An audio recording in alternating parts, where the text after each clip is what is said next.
е ключ, пука, давай!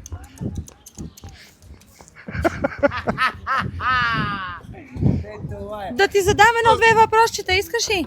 Казвай, слушам те. Ако трябва да правиш ремонти, какви биха били те?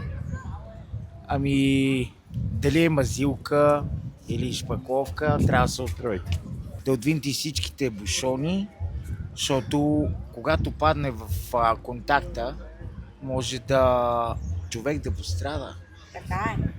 Защото трябва да пазиш майстора, когато правиш самия ремонт, нали, на жици, на кабели, тока е невидим по жиците и когато го пипнеш, задължително трябва да ползваш фазомер, за да можеш да си сигурен, за да можеш да работиш спокойно и да знаеш, че няма ток в самите кабели.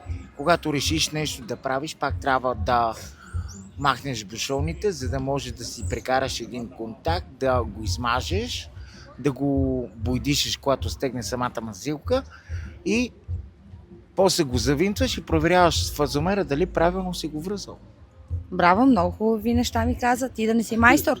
Да, майстор съм, значи бояджия, майстор, пастир, т.е. пастирам автомобили, заварвам, мога да правя и джамове, но трябва да си много внимателен, когато правиш нещо и трябва да... Добре, мога ли да те задам още един-два въпроса? Какво е това?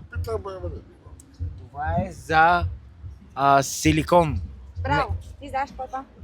Да. Това е пистолет за силикон. Това е пистолет за силикон, мили дами и господа. Так.